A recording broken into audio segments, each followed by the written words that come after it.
Sonia, Andrew, welcome both. Thank you very much indeed for sparing time in what are no doubt a flurry, a blizzard of media engagements as Boris Johnson biographers. Sonia, take us back to the earliest days. I mean, when do we think the ambition that we're looking at the fulfilment of now is first formed in Boris Johnson? Could you track it? Oh, well, I think at least back to the 1990s when he was in Brussels, actually, because when he was writing all those creative things for the Telegraph, creative, sometimes absolutely downright untrue. But anyway, I think he then saw an opportunity to go off the relatively small stage of a national newspaper onto the much bigger stage of politics. And I think that thought had occurred to him. He was already talking to people about becoming an MEP. That went quite quickly into talking to people about becoming an MP. He then went to The Spectator, of course, but as we know, he told The Spectator he would never be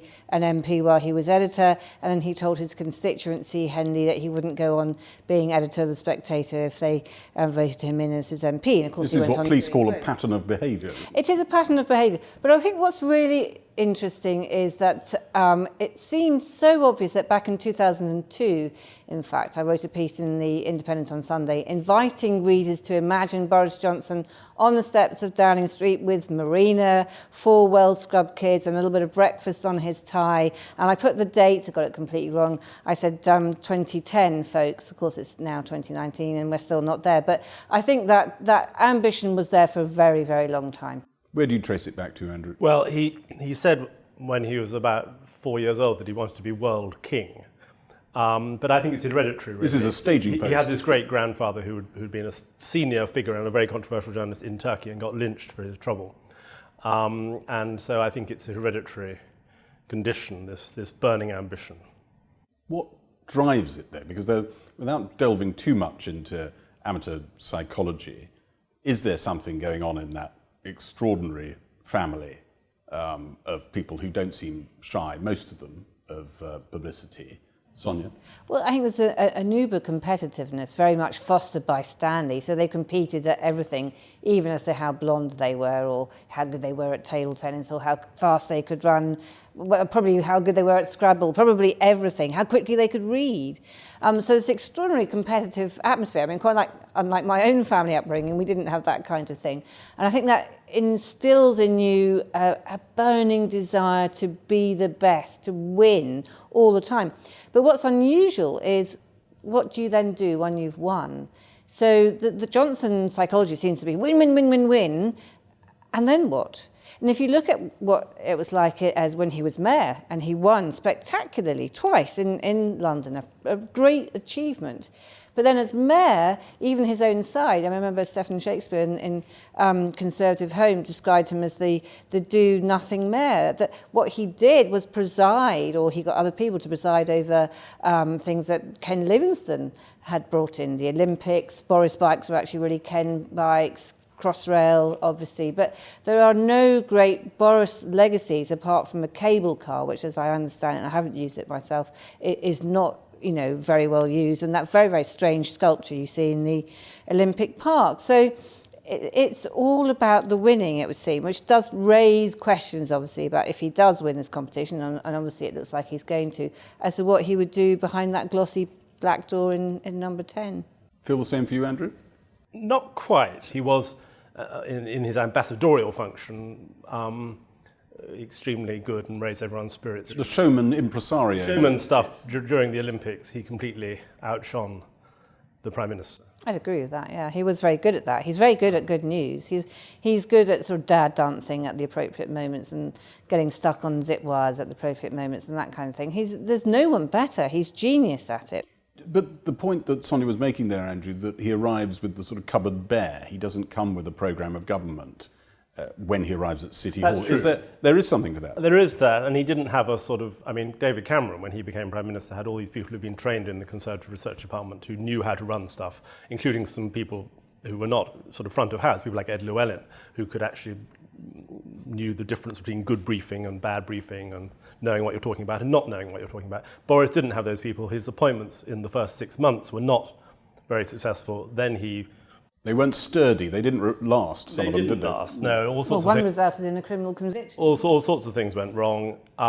He then got Simon Milton in, and that did work quite well. That was his equivalent of David Cameron's Ed Llewellyn or Tony Blair's Jonathan and Powell. also, I mean, Boris does enjoy, he does respect brains, and he doesn't expect you to agree with him. And actually another good thing he did was not sack all the good people Ken had got running transport. So obviously the improvement of transport in London is mainly a Livingston achievement, and in any case improving an underground line usually takes a very long time. But Boris didn't wreck it, which is, I agree, not, it's not a heroic achievement, but there wasn't a sort of de-Baathification process to get rid of every single person who'd been appointed by Ken. In the magazine that Boris Johnson used to edit, The Spectator, this week, there's a double-page spread on what it'll be like at number 10 when he gets there. And it's rather striking when you read it that not sure we know. We don't have a central governing intelligence, a sort of chief of staff figure who seems to be shaping stuff. Now, his people would say, well, that would be presumptuous if we had that. Well, other people have done that. It's possible to do that stuff behind the scenes and have that work going on. It doesn't appear to be going on. Does that sound right to you? Does it have an echo? Yes, very much. In fact, I mean, I've written something similar. I mean, going back to this point, it's all about the winning, it's not so much about the doing afterwards. I mean, if you go back to City Hall, which is kind of all we've got to go on here, the chief of staff, if you like, of City Hall, the resident civil servant who was about to retire and therefore felt that he could do this, he wouldn't get sacked as a result, basically invited, almost ordered Boris Johnson to go to dinner with him at Joe Allen's, where there was a particularly dark corner and a table there where they could have a full and frank discussion. And Anthony Mayer was his name, said to him, look, Boris Johnson, stop messing around, grow up and start behaving like a mayor. We cannot afford to have someone who's prepared to be so flippant, so unprepared to go into Downing Street at a point when he himself admits we're in a grave national crisis. And so the very fact that there isn't someone there, that there isn't a plan as far as we can see, the very little push that he's had on what he's actually going to do that's different from Theresa May on Brexit has not actually produced very much at all. It's a flimsy kind of thing that we've had in response. And so that is one of my biggest concerns, is what will it be like? Will it be chaos? And what we've got to go on is to suggest it will be. Andrew? Well, I think Sonia has expressed one half of a really unbridgeable temperamental divide. There are people on the right and the left who find Boris's approach to politics utterly intolerable. They think he's not serious, that he doesn't have a plan. They're the kind of people who have a sort of faith that if you have a plan, that a problem is soluble. What I think he does have in a negotiation is remarkable fleetness of foot. He had this as a journalist as well. If the story changed, if the story was suddenly in Belgrade and not in Brussels, he would get on the next plane to Belgrade because that was where he needed to be. If the European story changes, he will adapt his negotiation position. That means that actually he can't say, this is my plan, because then, he can't have a fixed position. It's got to be a war of movement, and there'll be some letting down of the European Reform Group, the Tory Eurosceptics. There'll be some letting down of everyone, probably, in order to get a deal. But he will be, I don't know that he will get a deal. It may all be a catastrophe. I'm certainly not saying that he'll be a success, but I think his way of going about it will be completely different to the Theresa May thing. Let's get the best plan and then let's stick to it through thick and thin. That was not a successful approach. And his whole style of negotiating will be completely different and dangerously unpredictable. In fact, intolerably unpredictable as far as sort of a certain kind of person is concerned. But you wouldn't rule out that he's going to compromise more than, say, the Mark Francois of this world would like, whether it's compromising on an agreement or going through the October 31st deadline. One thinks immediately of Disraeli, and Disraeli had defeated Gladstone's reform bill and then brought in one which gave the vote to about twice as many people. He's in that sort of world of disappointment for his supporters. Completely outrageous by Lord Salisbury, who described Disraeli as an adventurer without scruples or morals. I, in fact, ended up working for him about 7 years later, very successfully for the Congress of Berlin. So, on that scale... And Disraeli, of course, ended up, as, from the very disreputable youth, much more disreputable than Boris's, ended up as the great love of Victoria's life after her husband had died, and the great sort of the only Tory, in fact, the only British politician who's ever inspired a posthumous cult.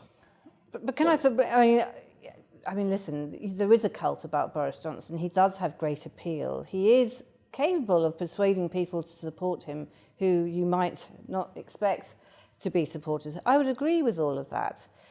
But what worries me is his lack of attention to detail. I do think that, when you're negotiating with the European Union, that's what you need. The fact that he has alienated so many people on the other side of the channel, that he's gone around gratuitously offending foreigners. For what reason, I simply can't imagine. To get a laugh, isn't it, quite often?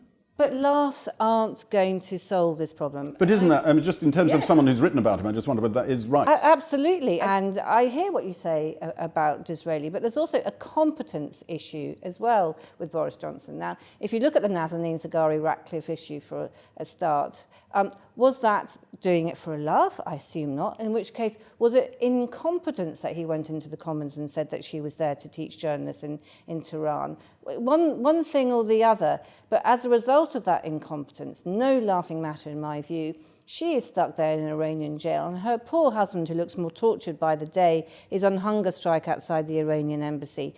There has to be a basic level of competence. Otherwise, you're not going to be a Disraeli or a Churchill or anyone else that you might want to have as your heroes.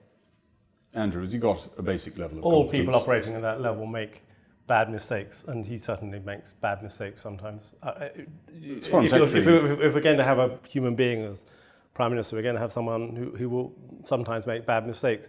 The advantage of Boris having had this extremely, to put it politely, checkered life is that he is more prepared for bad weather than the conventional careerist who rises by always reading the papers, always being on top of the detail, never saying anything at all interesting, and doing exactly what the party hierarchy demands. And that gets you to a certain level, but then suddenly you're in the middle of a storm, often of a very unpredictable kind, because you become Prime Minister in order to deal with one thing. We think he's there to deal with Brexit. Who knows, something which none of us has dreamt of may suddenly become... I'm sure it will. There may be some terrible event in Manchester or something, and suddenly he's got to deal with that, and it's nothing to do with Brexit, but it's very, very serious.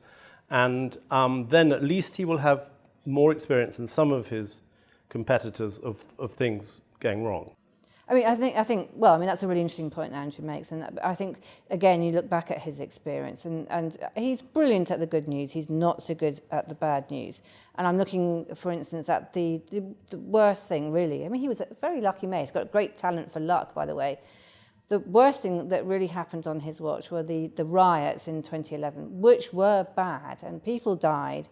And he wouldn't come back from his holiday. Several days, people said he should come back from his holiday. He was the mayor of London.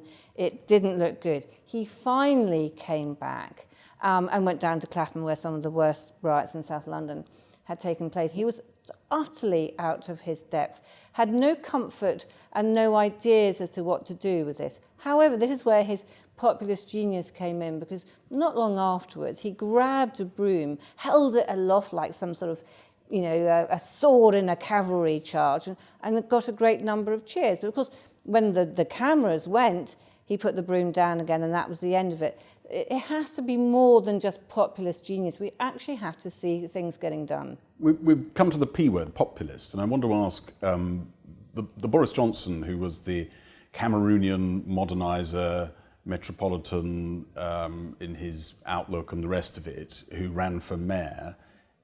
Is that the Boris Johnson we will get? What's going on when he chats to Steve Bannon and flirts with Donald Trump?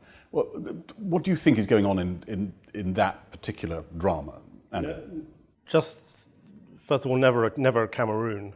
And actually, when you were right, he absolutely got the tone wrong when he went to Clapham. He then went and had dinner at Number 10 with Cameron and with Cameron's chief of staff, Ed Llewellyn, the three of them. He then went on the Today programme the following morning, and he said to John Humphrys, "You might want to ask me whether I think this is the time to be cutting spending on the police."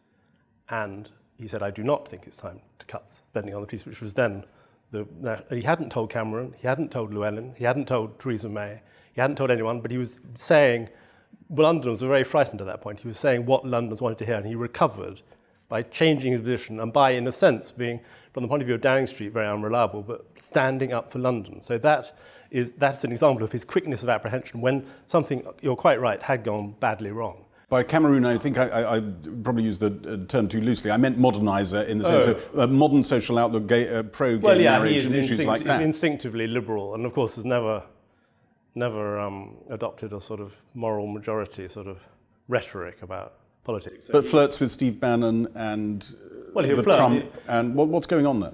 And how far might that journey take us? Well, I think he's certainly interested in getting on friendly terms with the President of the United States. There's absolutely no, and indeed with people who influence That's or all have there is. influenced them. That's all there is. I don't think he's not a.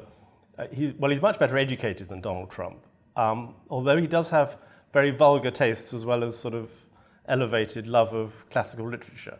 So he's a funny mixture, but he's not the same as Trump, but he is a realist. I mean, it would be ridiculous. Whoever was British Prime Minister ought to make some effort to get on with the President of the United States. Where do you think, Sonia, he is in our age of populist leaders? Will he carry on will he revert to being the Boris Johnson we knew as London Mayor, or will he play that card a bit? I mean, this is a really, really interesting question. I think his instincts are liberal, but he will always, he can't help himself, it seems, appealing to his base, you know, all this stuff about bum boys and pickaninnies with watermelon smiles and all those other awful words that women wearing their car looking like letterboxes. Why does he do that? Well, would you please help us with that? Okay, well, yeah. I think it is because he is being Trumpian there in appealing to his base, to the worst instincts of the worst parts of his base. But sometimes it's in the middle of an article. Say the letterbox remark is in the middle of an article that's saying we probably shouldn't ban the veil. Well, he often does that. A lot of his articles are completely mixed, and quite often the conclusion of an article is not backed up at all about what was in, you know, what he said previously. So it seems, this is the really strange thing, that there are several Boris Johnsons, and it's quite difficult to pin down which is the real one. Personally, I think his instincts are liberal, but as I say, he's prepared to say anything in order to get himself elected. And I'm sure he's looked at the polls of the, you know, Tory electorate, the 160,000 of them, and what they seem to want. They seem to want Brexit more than they want the Union of the United Kingdom or the economy or even their own party to survive. So I'm sure he's making calculations as to what other views they might possibly have. And all of this sort of inflammatory language he puts out there is to woo them over to his cause. Is that how you see it, Andrew? Is it calculated to that degree, or just it's a bit of his political incorrectness and he's just trying to get a laugh, or what? I think he's so liberal. He says things which liberals disapprove of. And he knows that actually people are pretty fed up with this prissy language where you go down to the pub and you can't actually tell it as you really think it is. So, but I think he is basically liberal on all sorts of things like immigration, and very liberal on sex as well. So he's not. I mean, this is taking us to an interesting place. There are a lot of conservatives who strongly believe in marriage, and certainly that's another way in respect in which he's not a Cameroon. And more of a Trump figure then. I mean, you know, Trump's supporters are often very conservative in things like marriage, and yet they forgive him all his indiscretions. It's interesting. I mean, there are so many Boris is really a sort of pre-Christian figure. He likes the ancient world, gods, and even goddesses sort of fighting it out. There was a fascinating moment in this contest, which is seared on the memory of some of Boris Johnson's supporters. They bring it out, and it's Michael Gove's launch. And in the launch, he turns around and addresses Boris Johnson through the cameras. Don't pull out. Even if we're down to the final two, don't pull out. Apparently it wasn't meant to be a double entendre, but it was partly seen as that in the room. And then he goes on and says, I know you may doubt your ability to do the top job, but stick with it and give the activists the contests they want. It sounded like he was trying to get really under the skin of someone he thinks he understands and who is riddled with self-doubt. Do you know, I think there is an element of that. I mean, again, there are several Boris Johnsons. The one whose self-belief is seemingly infinite, and then the one who is actually tortured by self-doubt. You know, you do sometimes see him in an off moment when he thinks the cameras aren't watching, with his head in his hands, looking quite tortured. And I think sometimes it's because he is going against his own instincts, perhaps not only the liberal ones, but even also perhaps on Europe. Because when I worked with him all those years ago, when he was writing that very, very inflammatory copy about the European Union, we shared an office. You know, there were just two of us. You get to know someone pretty well. We had sometimes bumped into each other in the kitchen making coffee, and he would talk almost lyrically about the great European project.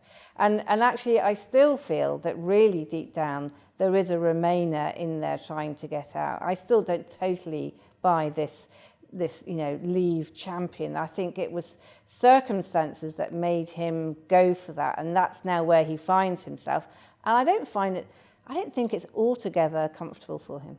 Self-doubt, is he riddled by Well, I that? think most of us are a bit of a mixture. You know, we have the things we're confident about and the things we're extremely frightened of. And I think, but on the European thing, I think you're right that he's not a sort of souverainiste. He's not an Enoch Powell absolutist about parliamentary sovereignty.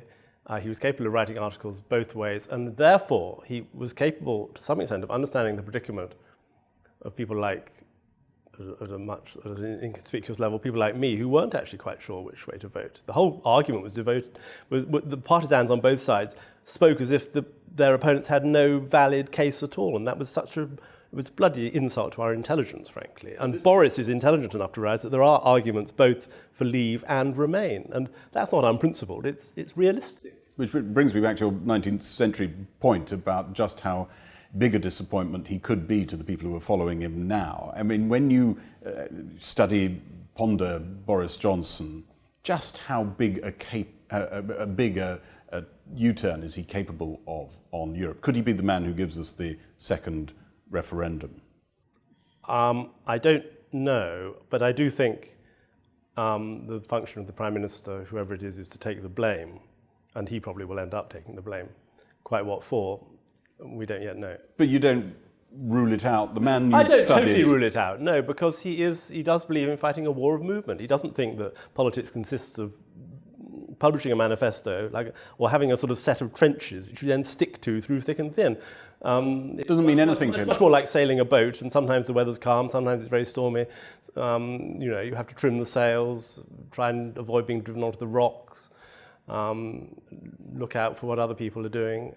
It's a continual process of adjustment rather than this sort of heroic pursuit of some fixed truth. What do you think, Sadia? Yeah, it's not a religion to him at all. And I think, the rocks, actually, for Boris Johnson probably would be a no deal. And I don't believe that he's relaxed about that at all. And I think that the populist genius, the campaigning genius that he has, could potentially see him go for a second referendum. I think he is the person most likely to be able to sell it, or at least to sort of get it passed. Of course, he then would have the fury of people like Marc Francois to deal with. But I think it is possible. It's a threat. It's a threat he could use, just as the threat of an election is another threat he could use. One that he's less likely to do. He needs every threat he can get.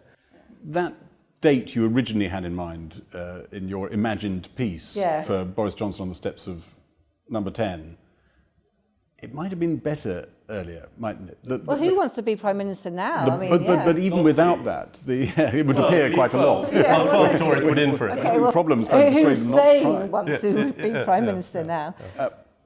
But the shtick, the Boris Johnson routine,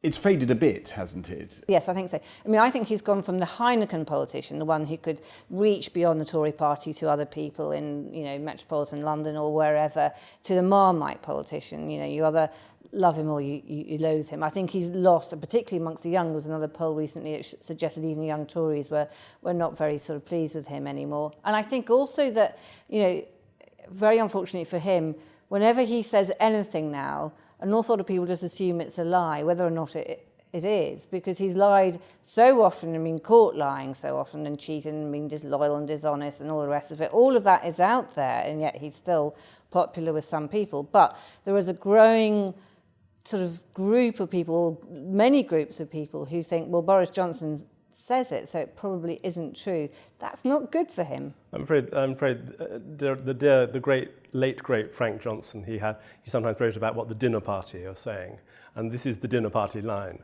Well, you can't trust a word Boris says. But I went down to Peterborough, and I wasn't asking people about Boris. I was asking them about the Brexit party and stuff. And a number of voters in Peterborough, who were a very long way from the dinner party, spontaneously said that they thought Boris could sort the thing out. They may be wrong, but they weren't sort of smart, plugged-in metropolitan people. They were people in Peterborough, which is more or less a coastal town, sort of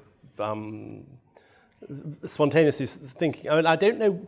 It is a bit mysterious, but he somehow has a connection with those people in the way that almost no one else at Westminster does. I mean, the last time Andrew and I spoke, Farage does, I suppose. He accused me of being part of the establishment, which is quite funny for a public school boy. I think you're Oxford educated, to someone who went to an FE college in Sussex University, whose dad was a street kid, and both my parents left at school at 15, to describe me as a member of the establishment. I really think that is ridiculous, and I don't spend my time at dinner parties. I would like to, but I don't. Can I bring it back to this contest and the issue of hiding from scrutiny and the cameras and the rest of it, and proper interrogation, and the Linden Crosby playbook, which was deployed in the past, and if you've got a candidate who's the favourite, you don't want to risk them getting damaged. But it's particularly deployed with Boris Johnson. Do you think he sits there feeling frustrated that he's not out there taking questions, or actually completely relieved because he hasn't got the answers? I mean, I think that's what he likes. And actually, at City Hall, Ken Livingstone had quite regular press conferences. Whether or not they were useful, I don't know. I didn't attend them. I wasn't doing that kind of thing then. But Boris Johnson did get rid of those. It was a much harder thing to put him under scrutiny. I don't think he likes scrutiny. I mean, one of his great tricks has been to tell people in the past, oh, please be gentle with me, I've got a terrible hangover, whereas, he doesn't actually drink that much. I think the most important scrutiny is in Parliament, and that is why Labour, I think Corbyn, it would be a disaster for Corbyn if because he's just not up to, he wasn't up to holding Theresa May to account. He certainly won't be up to, so they need a much better, because you're asked to add 6 questions, which is quite a few actually, and they can be the same question. If Boris doesn't answer the first question, you can say, look, no, my question is, and you can say that 6 times to him. And Corbyn doesn't do that. He always goes off on some new question, which is just hopeless. It really allows the Prime Minister to escape scrutiny. And that, that is really, really important. I think, Sonia, you've written about Boris Johnson's, he likes to impart, to transmit. He doesn't like, he's nervous going into a room and having a one-on-one chat, or let alone a sort of one-on-one interview. He wants to get on the stage and do a production, do a performance, and then move on. I think you wrote about that? Yes, well, I remember a terribly sort of smart lady once telling me that she'd had a dinner party, funny enough, in her house and invited Boris Johnson, and that he was in agonies anytime anyone else sitting at the table wanted to speak to him in a sort of one-to-one way. So in the end, he said to her, I'm going to stand up and make a speech. In it was just a dinner in a house. Yeah, in someone's house. So I think he finds it very difficult. A female aide who used to drive him around during various campaigns said that she dreaded those car journeys because he would get in the car and there'd be total silence. There would be no small talk, there would be nothing, and she always found this very awkward. So it's interesting. He has a brilliant empathy for crowds, really extraordinary, probably like no other that we've ever seen. And yet it's much, much harder for him on that one-to-one basis where he might be asked difficult questions and not quite know how to answer them. Echoes of that in your research, Andrew? Not particularly. He was good at the Spectator, I think, on a there were about 50 people working there altogether. I think he was good on a one-to-one basis. But there's something to this, isn't there? Wanting to do a production and be a shyness, some people have called it. Other people have other analyses for these things. He's capable, when it suits him, of being extremely evasive.